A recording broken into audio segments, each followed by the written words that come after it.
3年前的那天，我和铁子在水下击毙了3个海盗。激战中，铁子的氧气管被打坏，我们俩只好共用1个氧气瓶。在黑匣子里，我们找到了另一块硬盘。正当我们打算回到水面的时候，海盗引爆了我们正上方的走私船。我和铁子都受了伤，而我伤得更重，失去了知觉。铁子把氧气嘴塞到了我的嘴里。当我清醒过来的时候，发现铁子正用力把我往水面上推。他伤得轻，却把生的机会留给了我。3年来，我一直没有说，是因为我欠铁子一条命。303潜艇黑匣子的另一块硬盘始终没有找到，我怎么对得起铁子？我巴不得忘掉才好，忘掉铁子那个笑和他最后的眼神儿，他最后冲我比划的那一下。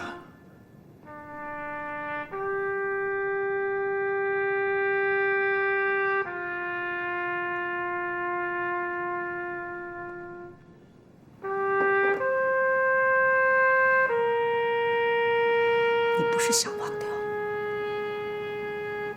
你是想自己扛着。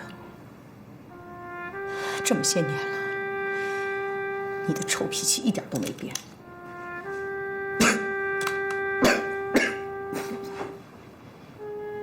怎么了？没事，感冒了。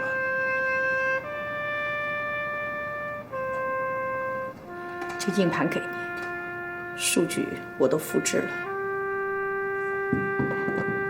什么时候能破译出来？如果找不到另一半，靠这个数据，永远无法破译。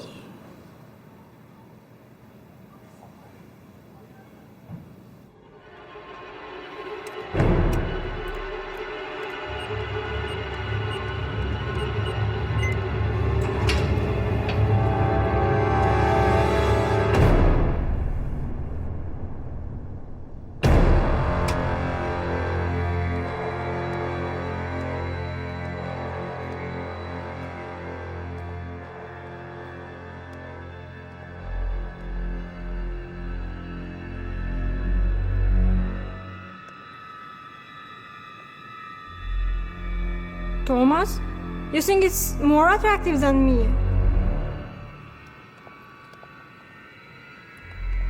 Thomas! Shut up!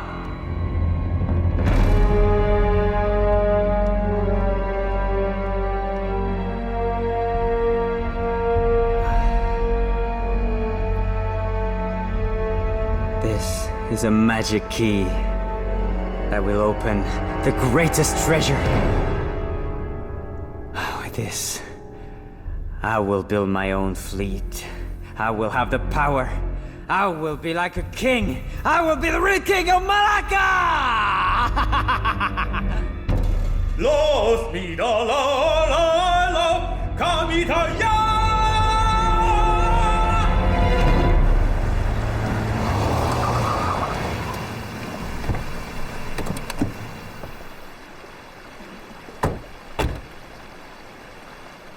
还记得这儿吗？当然记得。真快，一眨眼，这么多年就过去了。其实啊，我一直有件事弄不明白。什么事啊？当初你兵当得好好的，为什么要转业？后来又出国了。真的想知道？嗯。那先回答我一个问题吧。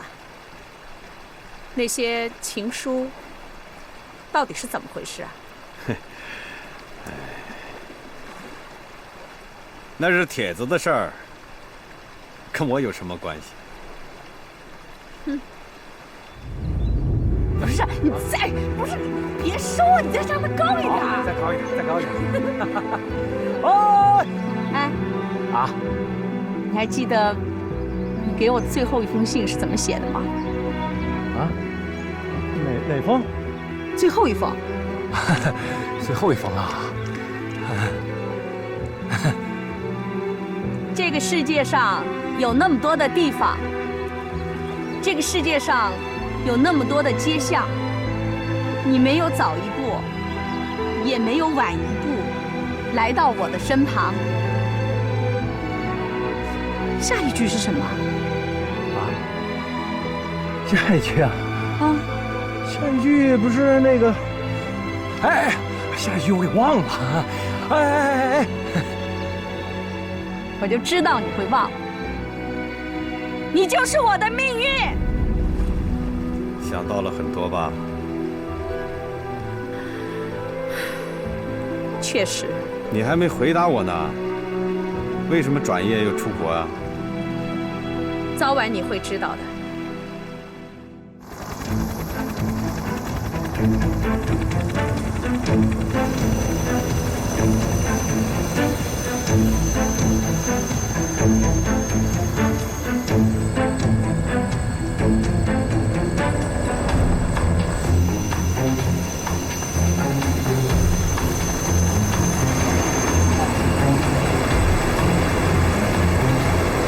快点儿，快点儿，快点儿！你们是属蜗牛的，离地下游的都比你们快。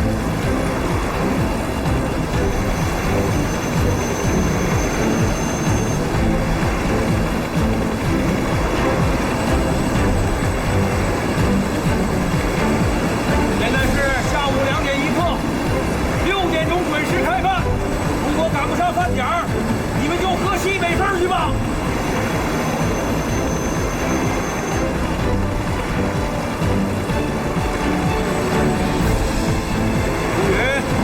乌云，放弃吧，现在还来得及。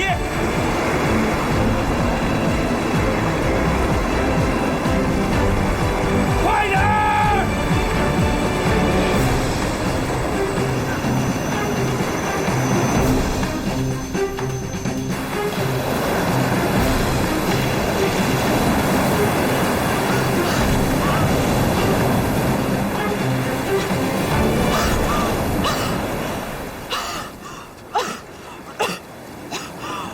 吴越，怎么样？来，慢点。吴越，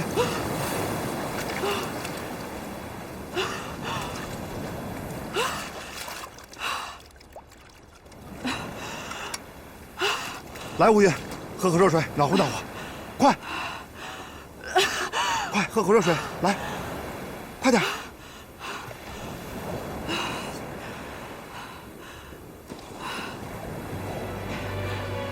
喝口热水，暖和暖和。来，吴越。谢谢班长，我不需要照顾。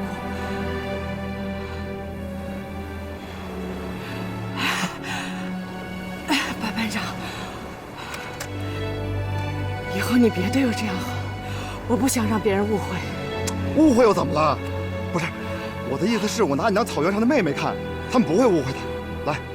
可这不是咱草原，这是兽营。巴朗大哥，你教我游泳，我打心底感激你。可这是兽营，我到这儿来就是想证明男兵做到的事情，女兵一样可以做得到。所以我不想。我不会接受你的任何照顾。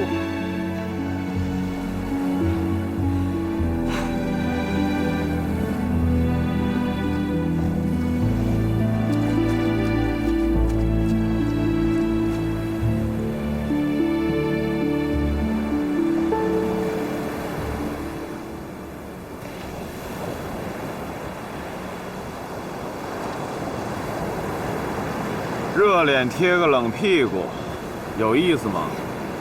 不是排长，我是看那一小姑娘，一天到晚跟咱们这些糙老爷们往死里练，怪可怜的。路是他自己选的，没人逼他进兽营。还有，别忘了马尔斯。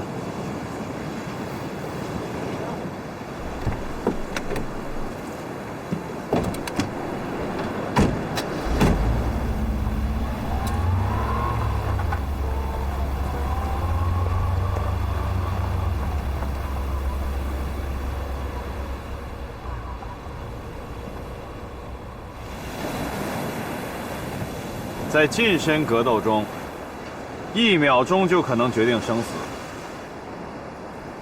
对手的弱点就是你们的机会。下面我要找一个人出来做一下示范，你们谁愿意？谁愿意？报告，我愿意。吴云，到。出列。是。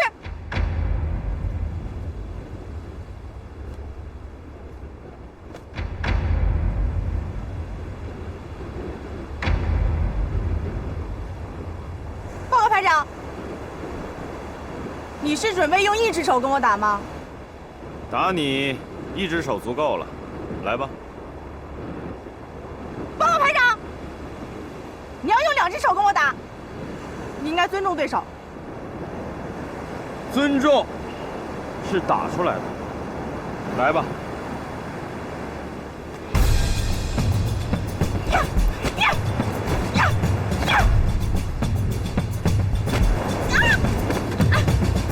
吴云，不用你管。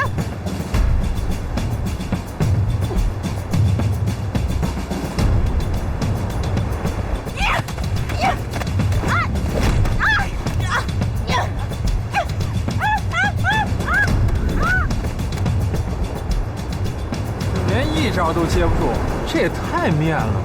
知道少营以前为嘛不招女兵了吗？这力量不行，速度也没有，这女的怎么练也不行啊。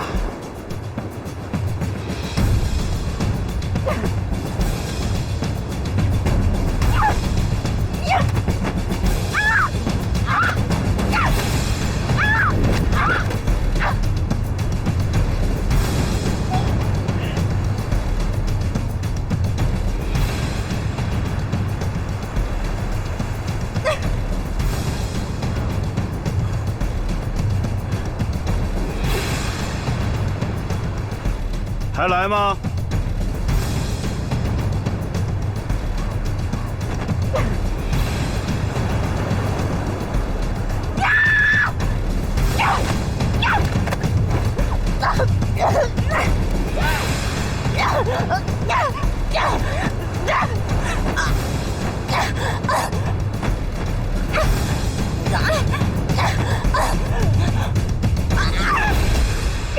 排长。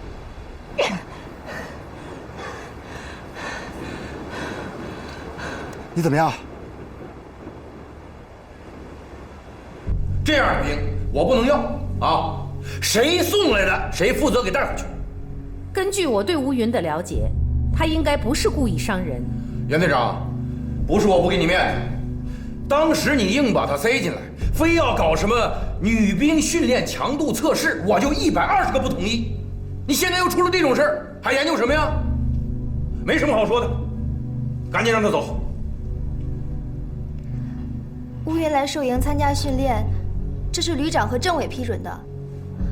如果你一定要开除乌云的话，是不是也应该走下程序？别拿旅长和政委吓唬我，出了事我扛着。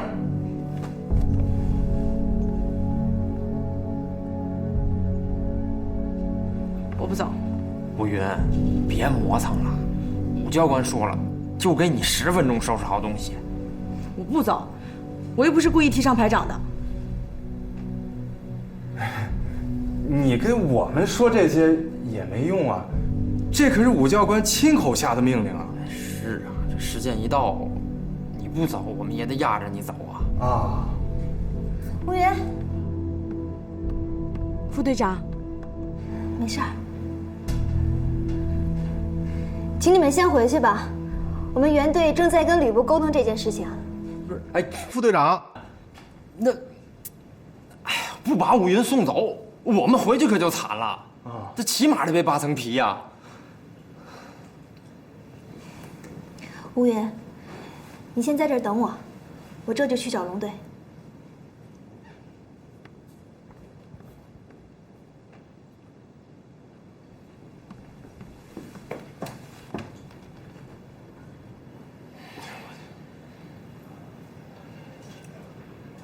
要不，咱先回去。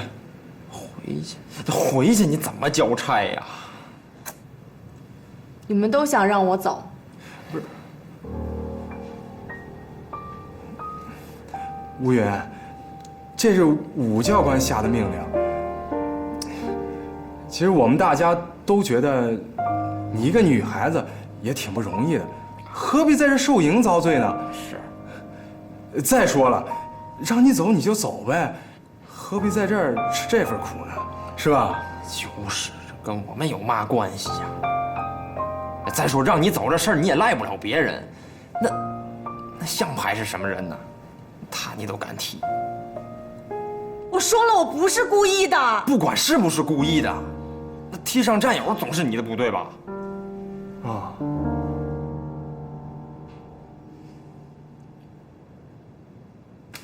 哎，你干嘛去？你去哪儿啊？假如找向排道歉能让我留下来，我现在就去。省省吧你，人都踢了，你现在道歉晚不晚啊？啊！再说了，这让你走的命令是武教官亲自下的。那我去找武教官。哎，千万别！他现在正在气头上呢，你还嫌他看见你不够生气啊？那我现在怎么办啊？那现在等着呀。你们副队长不是去找龙队想办法了吗？哪那么容易啊？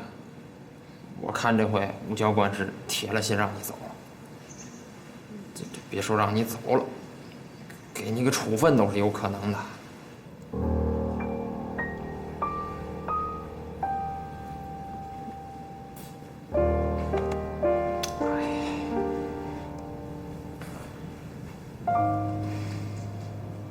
给我什么处分我都接受，反正我不走。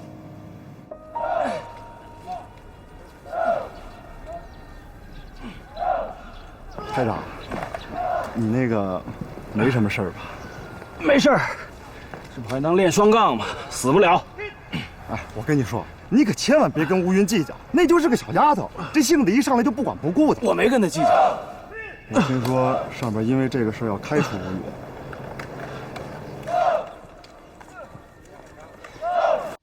排长，你看吴云也不是诚心的，要不然你跟武队长说说，这事就算了吧。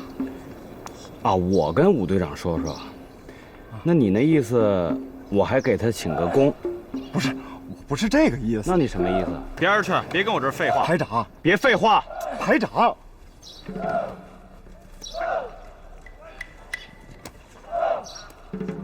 排长，说，打新兵连起，你就是我班长，后来我提了班长，你又是代理排长。看来咱俩那么多年交情，我跟你没交情啊。没交情？你说咱俩没交情是吧？那我问问你，新兵连拉练，我腿摔伤了，是谁背着我跑了10来里地？我母亲动手术，家里钱不够，是谁偷偷给我家里寄了14000块钱？我再问问你，为了给我转士官，又是谁3番5次跑去跟肖队长求情？对，这些事儿我都干过，但我不是为了你，我是为了我自己。手底下带出好兵，有机会提干，明白吗？扯淡！你这个人就是这样，嘴上飞刀子，其实心里呢，心里比谁都软。别看大伙平时当着面骂你狠，骂你凶，其实私底下呢，哪个不说你好？行，别废话了。我最起码不像你，为了个小姑娘，连自己前途都不要了。哎，我问你啊，马尔斯备战准备的怎么样了？啊，你到底想不想参加？你要是想参加，好好给我训练；不想参加，赶紧给我走人。排长，我知道你是为我好，怕无影响我去马尔斯，影响我提干。我也知道，外边好多人都在议论这个事儿。今天就咱们2个人在这儿，我实话跟你说了吧。我没时间听你废话。进。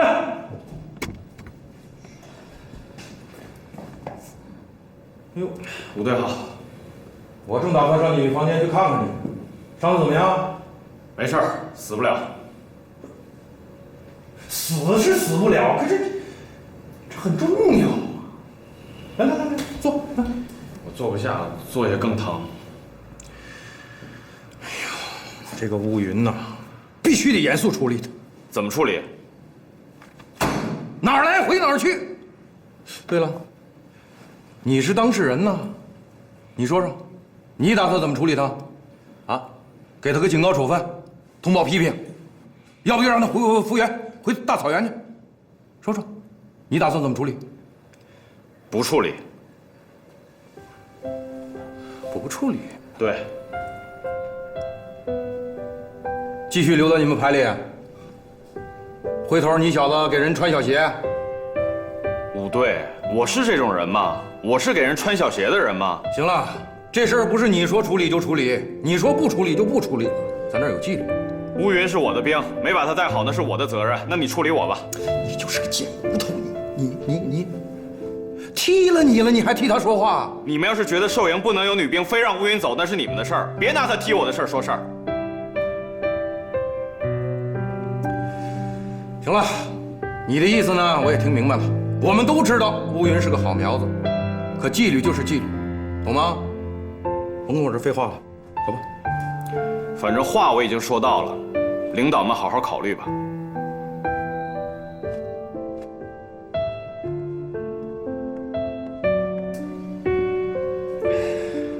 吴队，你们还是好好考虑考虑吧，求求您了。是啊，武刚人称武黑子啊，油盐不进，软硬不吃。就是旅长在这，他都敢当众掀桌子。龙队，乌云的事情只好拜托给您了。我试试。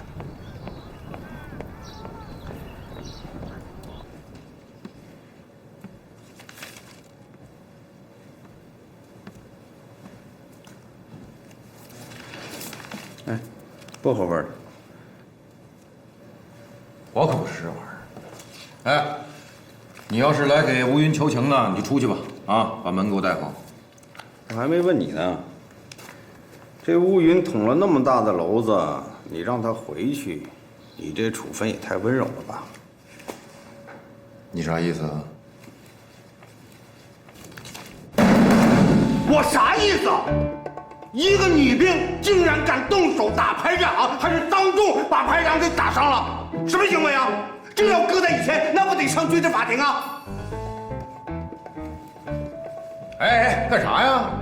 我给旅里打电话，让他们来人把他带回去，开除军籍。你可歇着吧，没有那么严重。哎呀，你别拦着我！我告诉你，武刚，你不要大事化小，小事化了，这事儿我管定了。你疯了你！哎呀，你够！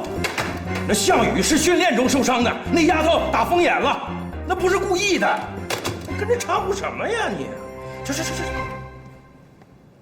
疯了你啊！哦，误伤啊！那你给人家处分干什么呀？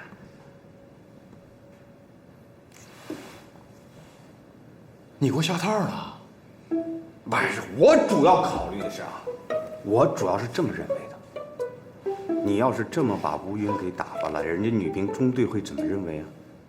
人家会说你吴总教练害怕女兵把男兵给比下去，故意找茬。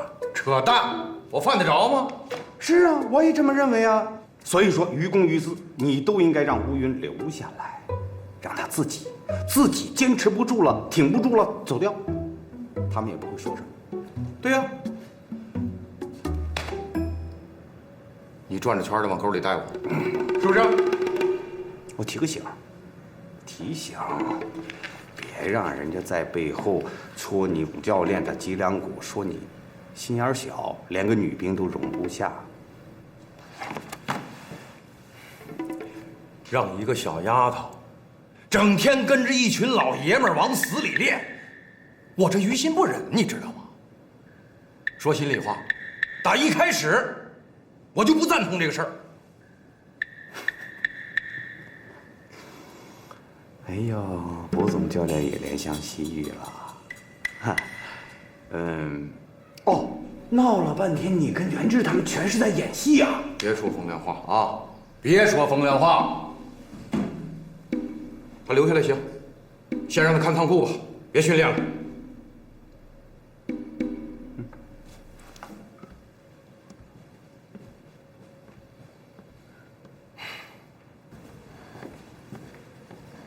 这不欺负人吗？乌云，收拾东西，咱们回女兵队练去。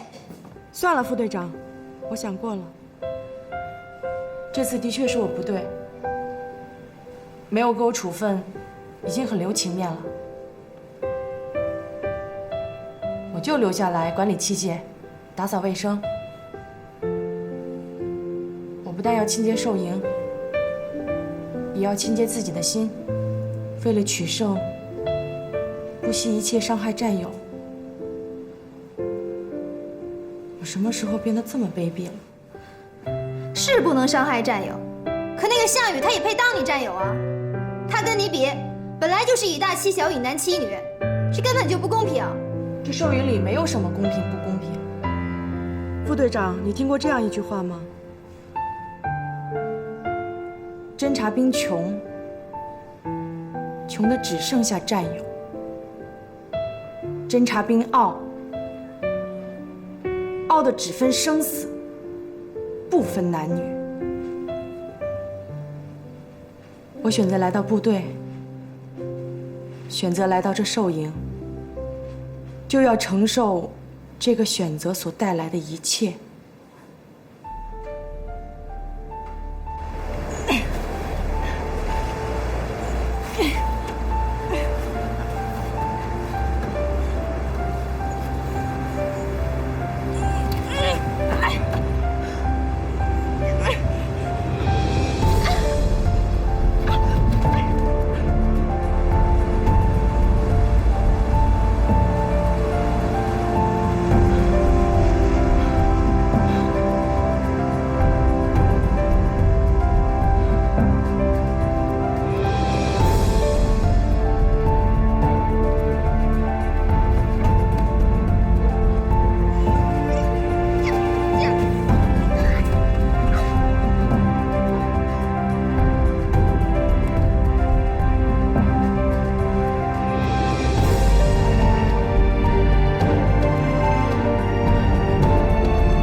伤成这样了，怪可怜的。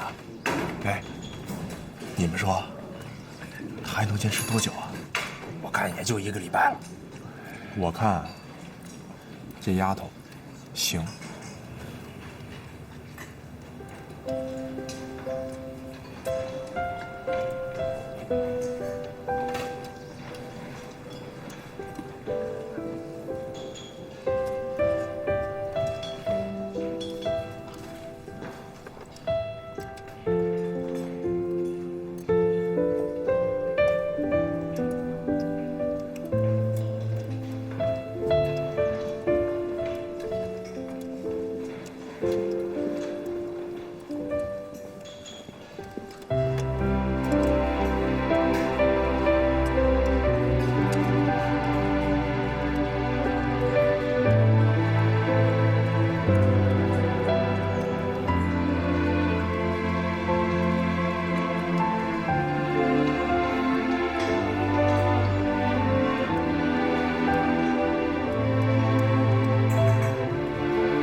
兵邓九光最爱喊的是：掉皮掉肉不掉队，流汗流血不流泪。掉皮掉肉不掉队，尤其是即将转业之前，每当带着我们训练的时候，他总会大声地喊出这2句口号。久而久之，这也成了海训场上的最强音。哎，教练，饭做好了，过来吃吧。今天本厨师长做的是。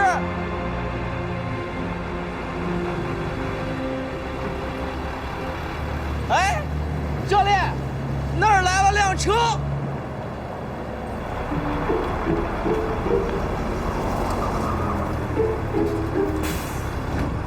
这经营区也太难了，层层把关。方总，请。您看，这里原来叫龙头湾，因为海岸线的形状酷似龙头而得名，典型的亚热带气候，四季宜人。大家前往这边看。站住！站住！这不是旅游景点，也不是海滨公园，这里是部队的海训场。你们怎么连个招呼也不打，说进来就进来了啊？你是邓九光先生吧？什么先生后生的？你们马上连车带人给我离开这儿。龙头村村委会没有通知你吗？他们应该给你打电话了呀。你们宿舍区所在的这块地，以后不会和海训场续约了。教练，怎么回事啊？原先这块地不是你们海训场的，是从龙头村村委会手里租过来以后扩建的。那么现在租期已经满了，他们决定将和我们鼎信集团合作。未来我们集团将斥巨资在这里开发高端旅游地产项目。按照我们和龙头村的协议，你们应该尽快把这块地腾出来。师傅，这事儿是真的吗？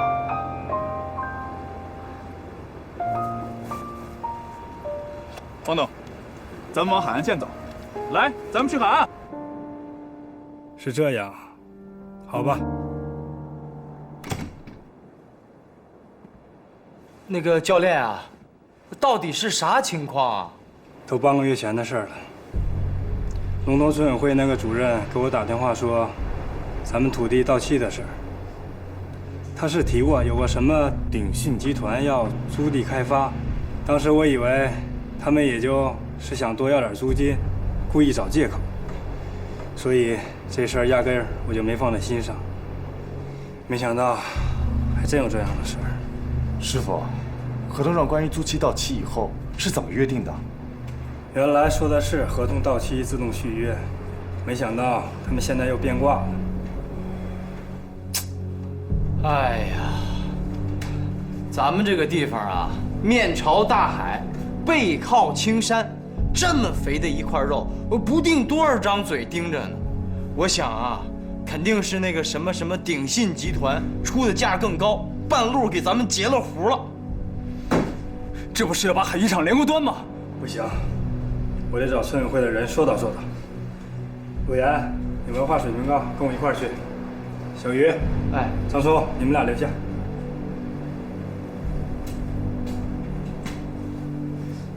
其实我文化水平也挺高的。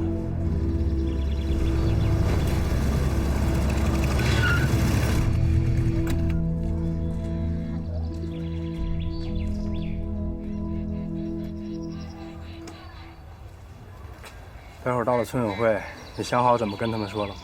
师傅，您放心吧，到时候我会动之以情，晓之以理。我相信我一定能说服他们，把地继续租给我们海训场。陆岩啊，这回可就全靠你了。王董，您看，这里啊，将来是一座超5星级的度假酒店，那边呢就是专属海滩，到时候再建2排豪华水上别墅，最好在风格上能够和马尔代夫嘚瑟的。老一在这等着，我们的建筑设计，我去把他们车的劲儿给放了。哎，兄弟，那都是下三滥的招，咱们是上流社会，是贵族。再说了，杀鸡焉用宰牛刀，你在这儿等着，兄弟，哥哥我去啊！我向您保证，那帮大头兵啊，绝对想不到，未来这里将会是多么的奢华。大家好，我是海训场的副班长蒋小鱼。请问蒋班长有何指教啊？指教谈不上，我是欣赏老板的眼光啊。这个地方啊，不止风景好，而且风水好，最重要的是它有来历啊。哦，这个地方还有历史典故吗？对啊，那个《神雕侠侣》看过吧？杨过知道吧？他和小龙女儿在绝情谷分手以后，就在这儿整整住了3年，最后才练成了黯然销魂掌。杨过是小说里的人物，怎么可能真的在这里住？你想啊，这小说的作者是谁啊？作者是金庸金老先生，他是浙江海宁人。年轻的时候，他跟2个朋友到这儿来住，一住就是半个多月呀。你们回去再看看书，看看杨过那段是不是照这儿写的？大家看到那片林子没有？《神雕侠侣》的灵感就来源于那片林子。为啥这么说呢？因为那片林子里有一棵神雕树，到现在300多年历史了。张班长，那棵神雕树现在还在吗？在。我领大家去看看。那麻烦蒋班长带路。呀，太客气了。到了海训场都是一家人。走，我带你们去看神雕树啊！来，跟我来。嘿，这能忽悠，这也能办成事儿啊！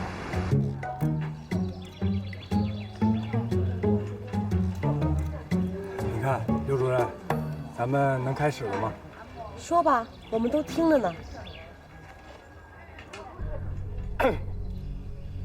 大家下午好，我是海训场战士鲁岩。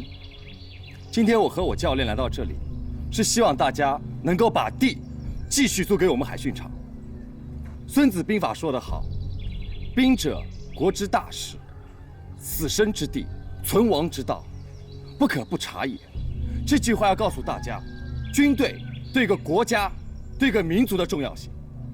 大家可以试想一下，如果没有钢铁般的军队，忠诚的军人，哪里来的国泰民安？哪里来的和平生活呢？海训场是我们海军陆战队重要的轮训基地，每年有40%的训练任务要在那里完成。我们鲁岩，你先停一下。你看，刘主任，咱们今天是座谈会，座谈会呢就是大家坐下来随便谈，有什么想法都可以直接说出来。好，那我也说说。小伙子，你在那巴拉巴拉的说了半天，我们听懂的呀没几句。你们海训场想继续租地也没问题，开发商给多少钱，你们1分钱也不能少。主任，做人做事不能只顾自己眼前的利益，你这么做的话，总有一天会为自己的短视而感到后悔。什么叫面朝大海，春暖花开？什么叫风景秀丽？景色宜人。小班长，上一台阶。你说的那个神雕树到底在什么地方？就在前面，就在前面。来，大家跟我来，就在前面啊。蒋班长，如果路程还远的话，我们就先回去了。那个大家请看，这棵，就是著名的神雕树。这就是那棵神雕树啊。这不是忽悠人的吗？这明明就是一棵普普通通的樟树，和神雕有什么关系？对呀。这棵树是普通了点，但是他的爷爷就是那棵著名的老神雕树。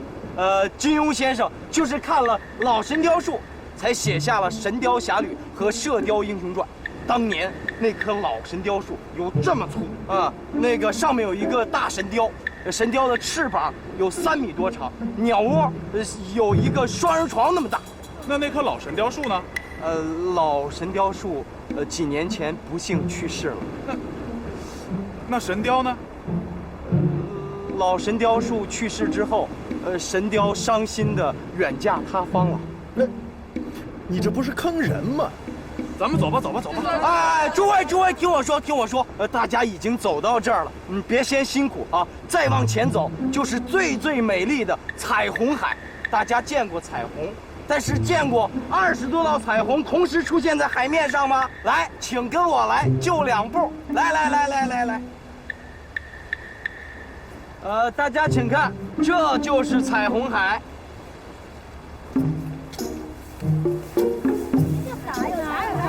蒋班长，你说的那20多道彩虹在哪里啊？那个太阳落山之前，要是赶上大暴雨，兴许能看见。什么？要等下雨？你怎么不早说呀？风雨之后才会见彩虹嘛，孩子都知道。你哪见过大晴天出彩虹的？方总，咱们时间不早了，我们还是回去吧。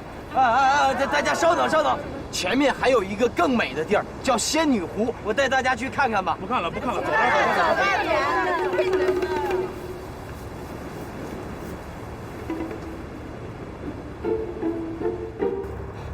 再见啊，有空常来玩。我让你们再来！快！